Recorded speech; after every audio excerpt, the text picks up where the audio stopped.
С момента ЧС в Тикси ситуация с плотиной улучшается. Правительственная комиссия ознакомилась с ходом восстановительных работ. Сейчас на месте продолжается отсыпка грунта для укрепления плотины и ее уширения.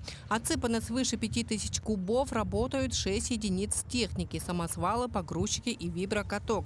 Осталось отсыпать еще порядка 7000 кубов. В ночь с 18 на 19 августа ГУП ЖКХ производил гиперхлорирование воды питьевой.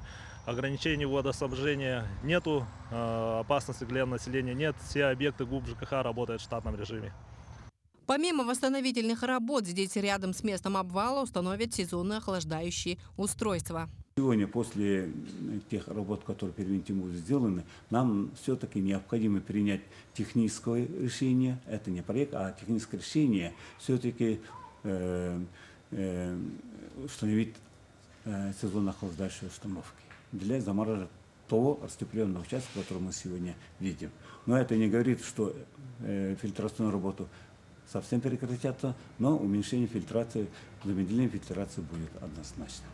Гидротехническое сооружение было построено здесь в конце 60-х, начале 70-х годов. И последние несколько десятков лет никем не обслуживалось. В прошлом году объект был передан на баланс муниципалитета. В ближайшее время угрозы обмеления нет, но во избежание этого в будущем необходима реконструкция.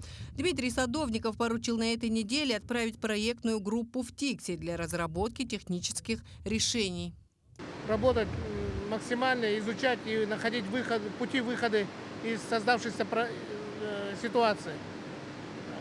Могу заверить, что без воды тиксинцы не останутся. Мы примем все максимальные меры для того, чтобы воду оставить на тех уровнях, которые требуют у нас началу, скажем, зимнего периода. Ну и в целом, чтобы вода на озере Мелкое соответствовала для того, чтобы жители поселка чувствовали себя комфортно. Как отмечают жители, в первые дни вода имела мутный цвет, но после профилактического обеззараживания качество воды улучшилось. Ну, сейчас намного лучше, конечно, но все равно не скажешь, что вода чисто белая.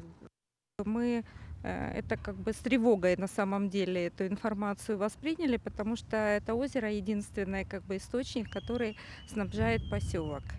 Когда начали, видно, предпринимать какие-то действия по поддержанию либо устранению проблемы, вода как бы стала более чистая. В поселках Тикси и Тикси-3 водой снабжает водозаборная станция ГУП ЖКХ. В эти дни объект работу не прекращал, и ограничений водоснабжения у населения не было.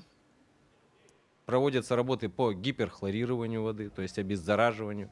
Вот, мы взяли анализ, Роспотребнадзор взял анализ, санитарно-эпидемиологическая служба взяла анализ. На сегодняшний день анализы отправлены на все город Якутск. Как они придут? Ну, я думаю, что, скорее всего, ничего плохого они не покажут, потому что это замутнение вызвано не техногенным каким-то там, не, скажем так, никакая среда, имеющая горючесмазочный характер или еще какой-то там бактериологический характер, в воду не попадала. Это естественное замутнение, она осядет, и вода будет пригодна для питья, употребления и так далее. Для реконструкции плотины для начала будет определен источник финансирования. На разработку проектно-сметной документации вопрос будет решаться в приоритетном порядке. Лидия Касанбалаева, Артем Алексеев, Тикси.